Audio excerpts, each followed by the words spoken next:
Dear students, ఈరోజు మనం ఆధునిక భారతదేశ చరిత్రలో భాగంగా అధ్యయనం చేస్తున్న మరికొన్ని బిట్లు ఏంటంటే, మన దేశం నుంచి పోర్చుగీస్ పరిపాలన ఎప్పటి నుంచి అంతమైంది అన్నది క్వశ్చన్ ఇక్కడ. ఓకేనమ్మా, భారతదేశంలో మన దేశమున పోర్చుగీస్ వారి పరిపాలన ఎప్పుడు అంతమైంది లేదా ఎప్పుడు ముగిసింది అంటుండ్రు. పోర్చుగీస్ వాళ్ళ పరిపాలన ఎప్పుడు ముగిసింది అనేది చూస్తే ఇక చూడండి, 1947 ఆగస్టు 15న ఆపరేషన్ సంఘర్ష్ అనే కార్యక్రమం ద్వారా ముగిసిందా, 1961 ఆగస్టు 19న ఆపరేషన్ పోల్ అనే సంఘటన ద్వారా ముగిసిందా, 1961 డిసెంబర్ 20న ఆపరేషన్ విధాత్ అనే కార్యక్రమం ద్వారా ముగిసిందా, 1961 డిసెంబర్ 19న ఆపరేషన్ విజయ్ అనే కార్యక్రమం ద్వారా ముగిసిందా అన్నాడు. ఇక్కడ ఆన్సర్ అయితేనేమో 1961 డిసెంబర్ 19వ తారీఖు నాడు ఆపరేషన్ విజయ్ అనే కార్యక్రమం ద్వారా మన భారత ప్రభుత్వం చేపట్టిన సైనిక చర్య, దీన్ని కూడా ఇది సైనిక చర్య కాకపోతే పెట్టుకున్న పేరు, మిలిటరీ వాళ్ళు పెట్టుకున్న పేరు ఆపరేషన్ విజయ్. మన హైదరాబాద్ సంస్థానం పైన ఆపరేషన్ పోలో అని ఎట్ట పెట్టారో దీనికి ఆపరేషన్ విజయ్ అని పేరు పెట్టారు. ఈ సంఘటన ద్వారా మన భారతదేశంలో పోర్చుగీస్ వాళ్ళ పరిపాలన అంతమైంది. ఓ ముఖ్యమైన విషయం ఏంటంటే, కొద్ది గత చరిత్రలోకి వెళ్తే 1498లో భారతదేశానికి పోర్చుగీస్ వాళ్ళు వచ్చారు. అంటే భారతదేశానికి వ్యాపార నిమిత్తం మిరియాలు, ఓకేనా, మిరియాల కోసం భారతదేశానికి వాస్కోడి గామా రావటం, ఆ తర్వాత 1500 సంవత్సరంలో పోర్చుగల్ చక్రవర్తి అయినటువంటి సెకండ్ జాన్ అనే వ్యక్తి పోర్చుగల్ ఈస్ట్ ఇండియా కంపెనీ లేదా ఎస్టనోడా కంపెనీ అనే పేరుతో భారతదేశంలో ప్రధాన కేంద్రాలను పెట్టుకోవటం జరిగింది. వాళ్ళకి ఫస్ట్ కొచ్చిన్ ప్రధాన కేంద్రం, తర్వాత గోవా అనేటటువంటి వాళ్ళకి ప్రధాన కేంద్రం అయింది. 1530 నుంచి గోవా ప్రధాన కేంద్రం అయింది. 1900 అంటే చూడండి, 1530 నుంచి గోవా ప్రధాన కేంద్రం అయితే అప్పటి మళ్ళీ చూడండి 1961 వరకు గోవాలోనే వాళ్ళు సెటిల్ అయిపోయారు. వీళ్ళు వ్యాపారానికి వచ్చిన వాళ్ళు వ్యాపారం విషయంలో కొద్దిగా అంటే అశ్రద్ధ చేసి, నిర్లక్ష్యం చేసి క్రైస్తవ మతాన్ని ప్రచారం చేసుకునే విషయం మీద కాన్సన్ట్రేషన్ చేశారు.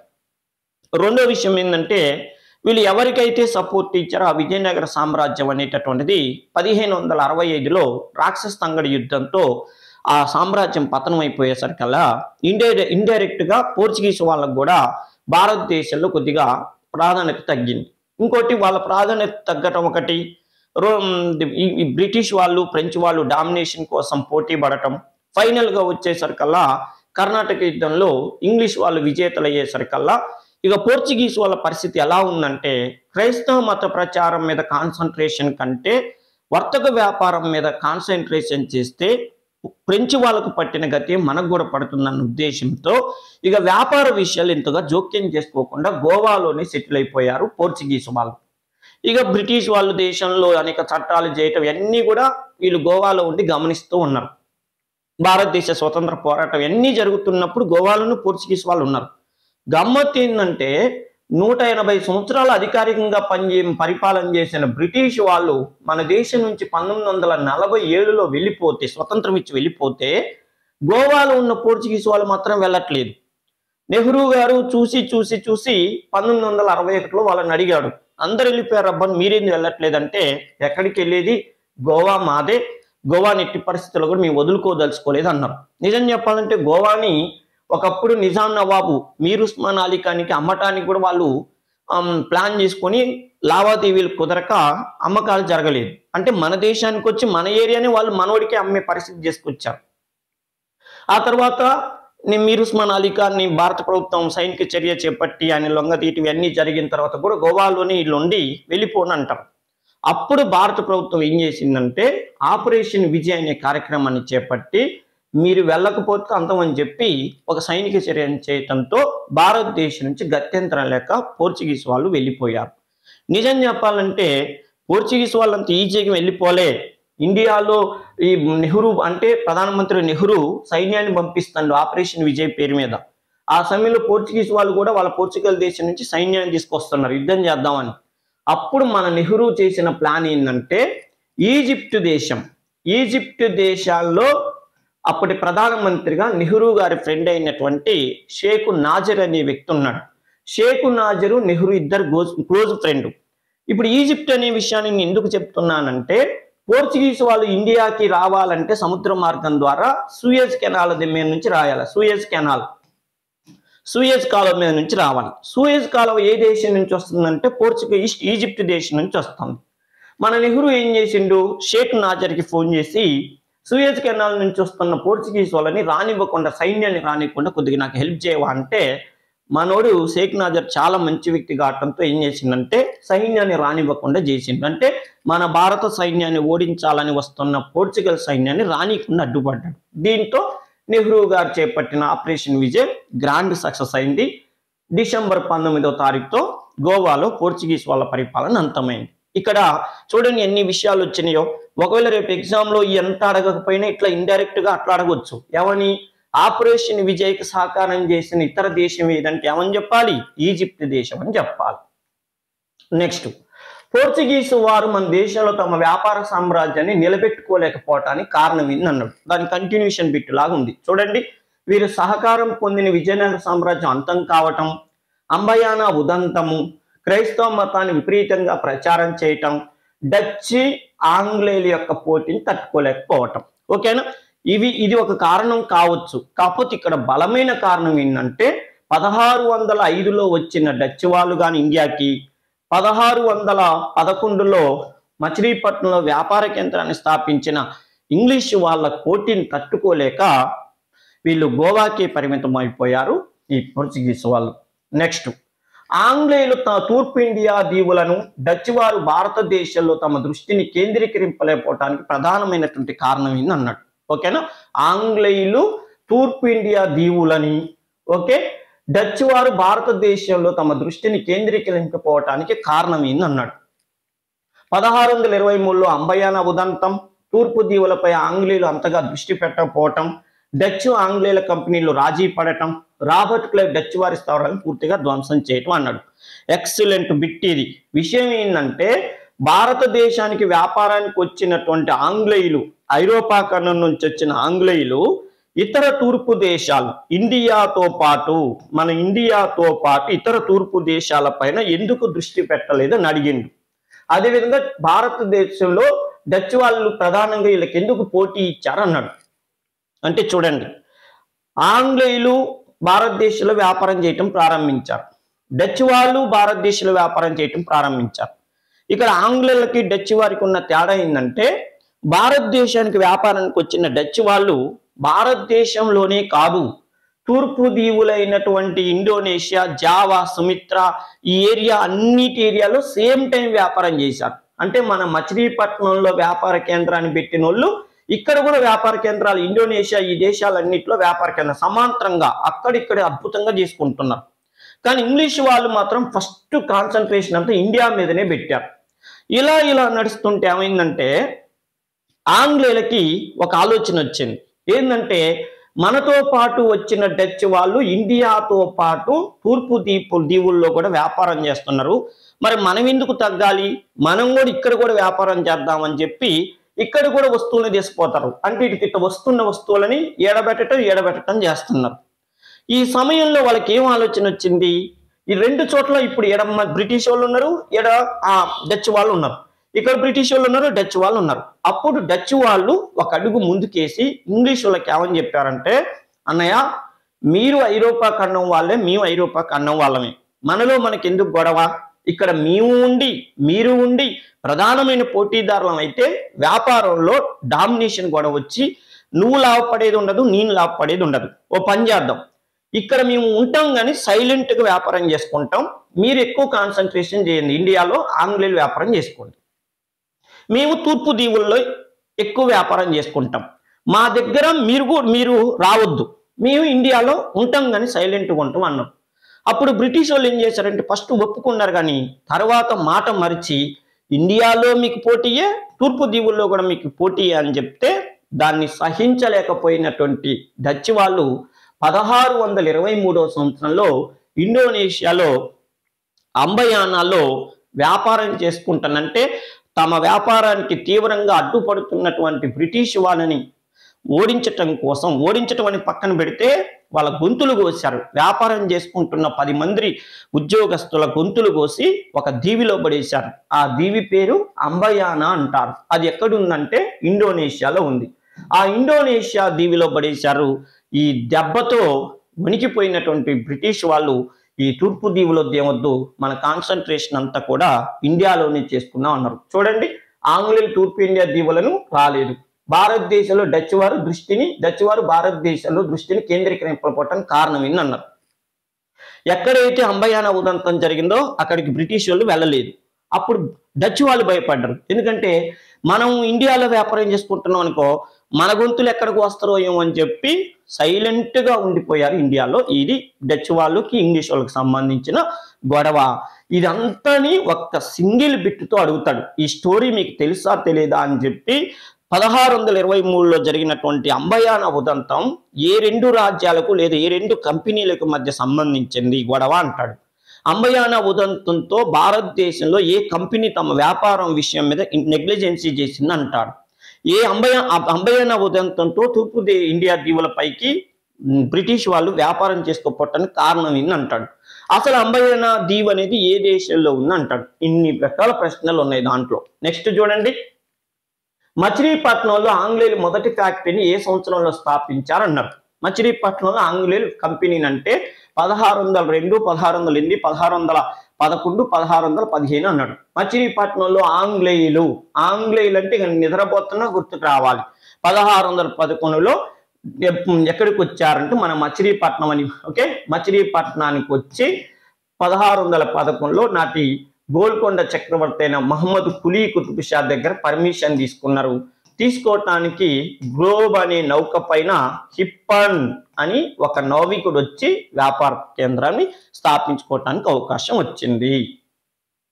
నెక్స్ట్, మద్రాసు స్థలాన్ని 1639లో సర్ ఫ్రాన్సిస్ డేకి ఇచ్చినటువంటి విజయనగర చక్రవర్తి ఎవరు అన్నారు.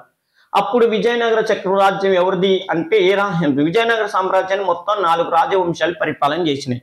వాటిలో లాస్ట్ వంశం ఏది అంటే దాని ప్రత్యేకమైన విషయం ఏంటంటే అరవీడు వంశం. దాన్ని అరవీటి వంశం అంటారు. వీళ్ళు పరిపాలన చేస్తున్నారు. సంగమ వంశము, ఓకే, సాలువ వంశము, తులువ వంశము, ఓకే. నెక్స్ట్ విషయం ఏంటంటే అరవీటి వంశం. ఈ వంశానికి చెందినటువంటి ఎవరు సర్ ఫ్రాన్సిస్ డేకి ఇచ్చాడంటే మూడో వెంకటపతి రాయలు అరవీటి వంశం తరపున మన చిత్తూరు జిల్లాలో చంద్రగిరి అని ఉంటుంది. ఇప్పటికీ చంద్రగిరి తిరుపతి దగ్గర ఆ చంద్రగిరి ఏరియాని రాజధానిగా చేసుకొని మూడో వెంకటపతి రాయలు పరిపాలన చేస్తున్నాడు. ఈయన బ్రిటిష్ వాళ్ళకి తన ఆధీనంలో ఉన్న తమిళనాడు ఏరియాని కొంత ప్లేస్ని మద్రాస్ అనే నగరం నిర్మించుకోవటానికి అవకాశం ఇచ్చాడు. నెక్స్ట్, తూర్పు దేశాల్లో డచ్ వారి ప్రాబల్యం త్వరగా అంతం కావటానికి ముఖ్యమైనటువంటి కారణం ఏదన్నాడు. తూర్పు దేశాలలో డచ్ వారి ప్రాబల్యం అంతం కావటానికి కారణం ఏందన్నాడు. వీరికి అంతగా ధన ఉద్యోగ సామర్థ్యం లేకపోవటమా, ఇతర ఐరోపా దేశాల ఆధిపత్యమా, వీరిది ప్రైవేటు సంస్థ కావటం వలన, 17వ శతాబ్దంలో హాలెండ్ డచ్ ఐరోపా యుద్ధంలో తలమునకలు కావటం అంటే ఒక ముఖ్యమైన విషయం ఏంటంటే ఇది శుద్ధ తప్పు. ఎందుకంటే మన దేశానికి వ్యాపారానికి వచ్చిన కంపెనీలు అత్యంత ధనవంతమైన కంపెనీ ఏంటంటే డచ్ వాళ్ళే. దీన్ని హాలెండ్ లేదా నెదర్లాండ్ అంటారు. ధనవంతమైన కంపెనీ. ఇంకొక విషయం కూడా గుర్తుపెట్టుకోండి, ఇక్కడ సందర్భం వచ్చింది కాబట్టి. భారతదేశానికి వీళ్ళు ఎందుకు వచ్చారో తెలుసా? సురేకారం కోసం వచ్చారు. సురేకారం అంటే గన్ పౌడర్. వాళ్ళ దేశంలో అంతా ధనవంతులు ఉండటం వల్ల ఎక్కడైతే ప్రాణభయం ఉంటుందో దానికోసం వాళ్ళు సెక్యూరిటీ కోసం ప్రతి ఒక్కళ్ళు కూడా గన్స్ మెయింటైన్ చేసేవాళ్ళు. ధనవంతుల ఇళ్లలో గన్స్ ఉండేవి. మరి ఆ గన్స్కి గన్ పౌడర్ కావాలి కదా, అందుకని వాళ్ళు మన భారతదేశానికి వ్యాపారానికి వచ్చారు. అలాంటి వాళ్ళు ఇండియాలో ఎందుకు నాట్ ఓన్లీ ఇండియా తూర్పు దేశాలపైన ఎందుకు తర్వాత కాలంలో కాన్సన్ట్రేషన్ చేయలేకపోయారంటే వాళ్ళ స్థానిక యుద్ధాలలో వాళ్ళ అంతర్యుద్ధాలలో జోక్యం చేసుకోవటం వల్ల వాళ్ళలో వాళ్ళ గొడవలు అవుతుండటంతో వ్యాపారం మీద కాన్సన్ట్రేషన్ చేయలేదు. రెండవది, భారతదేశంలో డచ్ ప్రాబల్యం ఎప్పుడు అంతమైంది అన్నాడు. భారతదేశంలో డచ్ ప్రాబల్యం 1759వ సంవత్సరంలో అంతమైంది. ఎలా అంటే చూడండి, 1759వ సంవత్సరం నాటికి డచ్ వాళ్ళు మన బెంగాల్ ప్రాంతంలో హుగ్లీ నది ఒడ్డున బేదరా లేదా చిన్సూరా అనే ప్రాంతంలో వ్యాపారం చేసుకుంటుంటే 1759 నాటికి బెంగాల్ బ్రిటిషర్ల చేతిలో ఉంది కాబట్టి అప్పటి బ్రిటిష్ గవర్నర్ అయినటువంటి రాబర్ట్ క్లైవ్ అనేటటువంటి వ్యక్తి బెంగాల్లో ఉన్న డచ్ వాళ్ళని బేదరా లేదా చిన్సూరా యుద్ధంలో ఘోరంగా ఓడించటంతో ఇండియా నుంచి సర్దుకొని వెళ్ళిపోయినటువంటి వాళ్ళు ఎవరంటే డచ్ వాళ్ళు. నెక్స్ట్, భారతదేశంలో డచ్ ప్రాబల్యాన్ని రద్దు చేసిన ఆంగ్లేయ అధికారి ఎవరు అన్నాడు. చూడండి, ఇప్పుడే చెప్పినాం, రాబర్ట్ క్లైవ్ బేదరా యుద్ధంలో. నెక్స్ట్, ఏ మొఘలు చక్రవర్తి ఆంగ్లేయులకు హుగ్లీలో వర్తక స్థావరాన్ని ఏర్పాటు చేసుకోవటానికి అవకాశం ఇచ్చాడు అన్నాడు.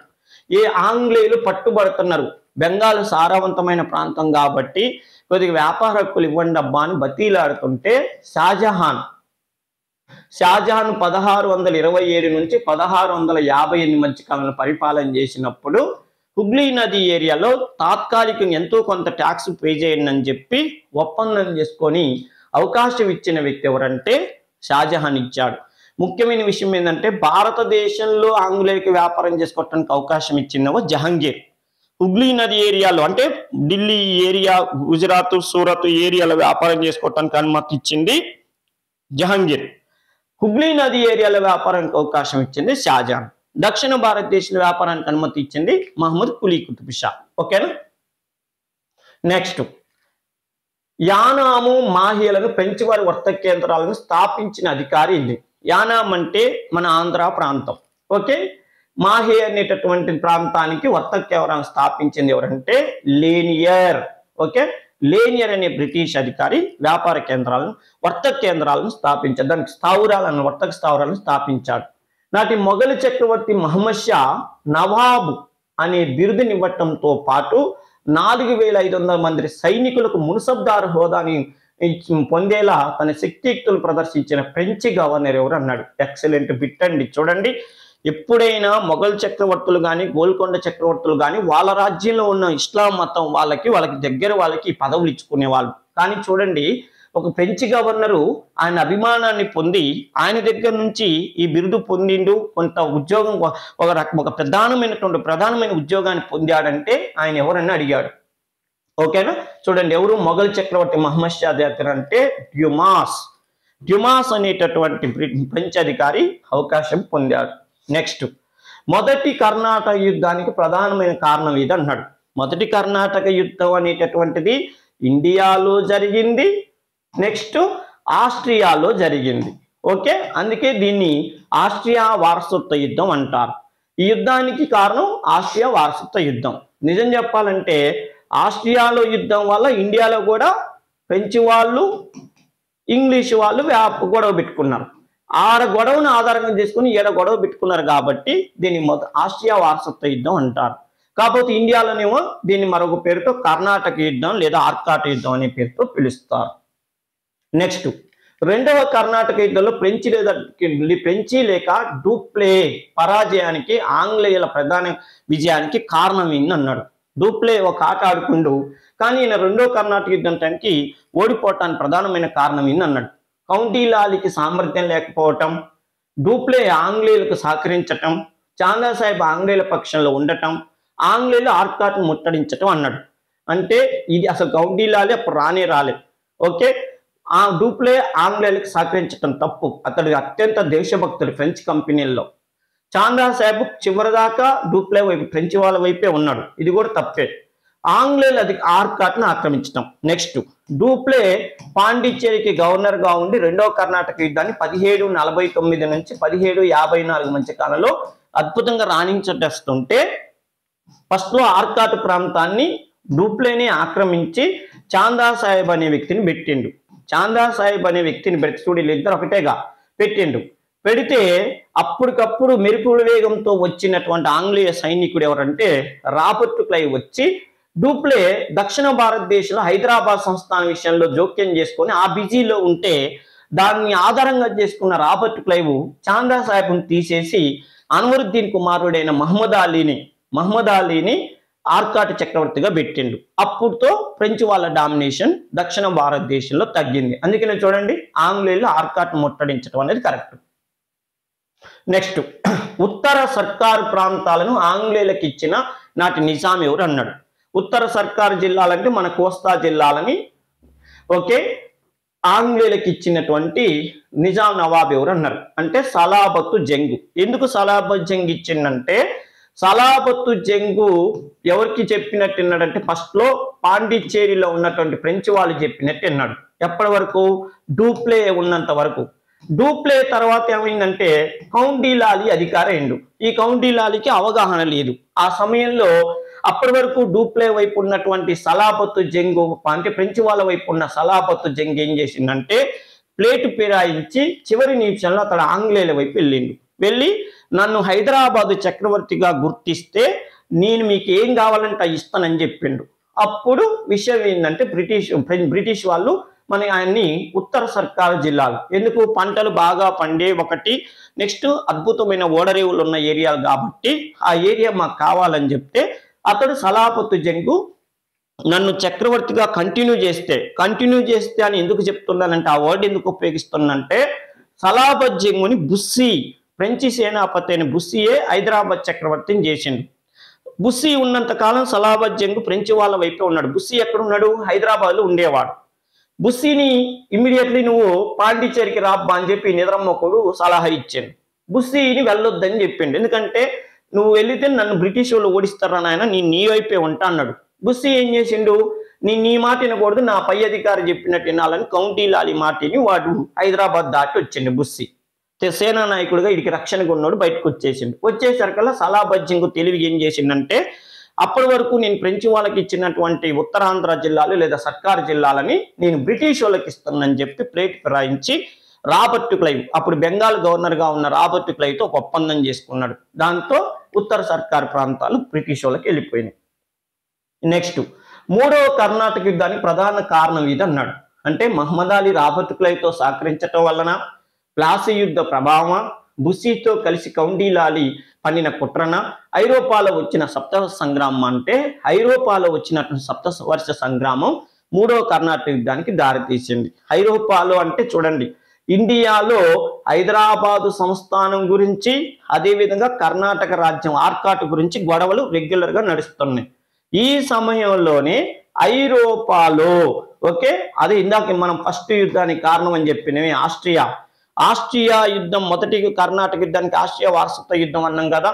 ఆ ఆస్ట్రియా వారసత్వ యుద్ధం 1746 నుంచి 1748 వరకు జరిగి ఆగిపోయింది మధ్యలో.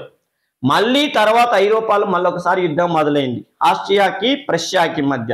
ఆ యుద్ధాన్ని సప్తవర్ష సంగ్రామం అంటారు. సప్తవర్ష సంగ్రామం అంటే 7 సంవత్సరాలు 17 ఓకేనా 56 17 63 ఇలా 7 సంవత్సరాలు యుద్ధం స్టార్ట్ అయింది కాబట్టి దాన్ని సప్తవర్ష సంగ్రామం అంటారు. ఈ సప్తవర్ష సంగ్రామం వల్లనే మన భారతదేశంలో మూడో కర్ణాటక యుద్ధం స్టార్ట్ అయింది. నెక్స్ట్, భారతదేశంలో ఐరోపా సామ్రాజ్యానికి పునాదులు వేసినటువంటి వ్యక్తి ఎవరు అన్నాడు. ఐరోపా సామ్రాజ్యవాదానికి పునాది వేసిన వ్యక్తి ఎవరంటే డూప్లే అని చెప్పాలి. అసలు ఇందాక నేను ఒక సందర్భంలో చెప్పాను, భారతదేశానికి వచ్చిన ఫ్రెంచ్ అధికారుల్లో అత్యంత నిజాయితీ పరుడు ఎవరంటే డూప్లే అని చెప్పినాం.